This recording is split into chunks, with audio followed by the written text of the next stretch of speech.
skieurs, bienvenue chez Zag. Bon, rapidement, on fait un tour d'ensemble.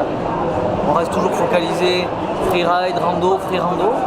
Et on a fait évoluer un petit peu notre gamme rando qui se contente de deux modèles qui s'appelait Adré XL. Aujourd'hui, on catégorise plus avec les largeurs sous le pied, c'est beaucoup plus explicite et beaucoup plus simple à retenir. On a l'Adré 81, on arrive encore à gagner du poids, donc là on a essayé de mettre de plus en plus de sobriété. On a une transparence sur les fibres, c'est pour ça que ça a l'air irrégulier. Ça c'est les fibres en transparence, c'est carbone Kevlar. On commence à arriver avec des poids optimisés. On est à 955 grammes à 81 sous le pied. Sur un ski qui fait 177, ça commence à devenir relativement intéressant. Important, aujourd'hui, la rando, il y a tellement de facilité grâce au poids qu'on gomme pratiquement les rockers.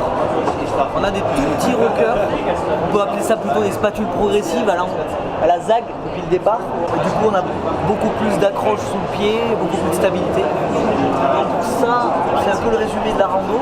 Les renouvellements de gamme se chevauchent, donc cette année, rando, free rando.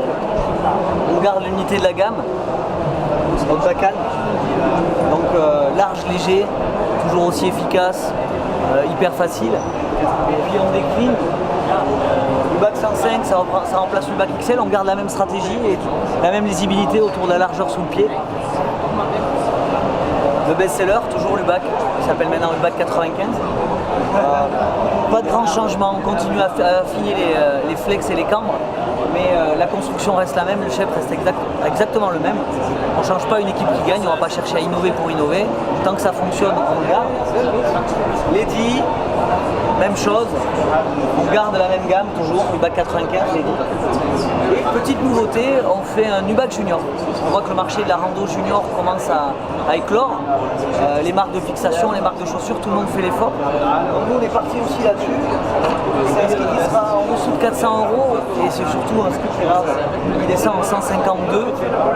Donc quelque part on va pouvoir amener les enfants, on va pouvoir faire des sorties rando en famille.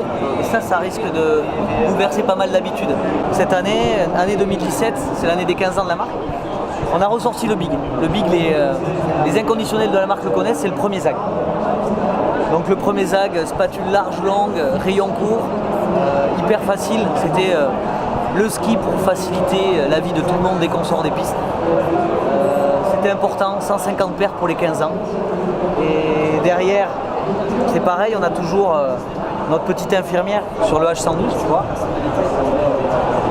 Il faut garder cette petite infirmière comme étant un peu l'étendard de la gamme H qui était le ski de héros un petit peu. Donc elle est toujours là mais en édition limitée toujours. Sur le H112, les 4 longueurs 76, 82, 88, 95. Et ensuite on garde la gamme Patrol et Powder avec en démarrant à 88 sous le pied jusqu'à 125. Le but c'est de satisfaire tous ceux qui vont à un moment donné sortir des pistes, de celui qui va passer 90% du temps sur la piste et qui va s'évader sur les bords de piste dès que c'est bon, à celui qui fait que de la rando, que de l'héliski et qui cherche des gros skis de ski. Et du coup dans nos orientations stratégiques, c'est vrai qu'il n'y a pas beaucoup de marques de ski qui s'en préoccupent, mais on a vraiment envie de se pencher un peu sur l'aspect green du développement, la façon dont on peut éco-concevoir les skis. Donc on a fait des bilans carbone un peu sur tous les aspects du site, tu peux voir. Et là, ça fait quelques mois qu'on travaille déjà avec l'agence Air qui bosse, comme vous savez tous, avec Patagonia, avec Picture. Et ils nous aident un peu dans la construction d'une stratégie et même de la marque en général un peu plus éco-responsable. Donc là, on a déjà avancé sur des skis qui sortiront pas de suite, mais qui sont à peu près 100% recyclés et recyclables. Mais c'est important quand même de prendre conscience de tout ça.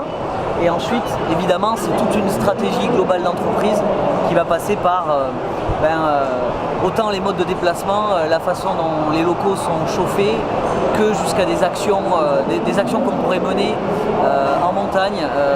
On sait que Mountain Rider organise déjà des ramassages de déchets et on voudrait aller encore un peu plus loin, s'allier à eux et à d'autres entités en fait tout simplement qui ont envie d'avancer sur la façon dont on peut protéger un peu notre environnement et surtout nos montagnes.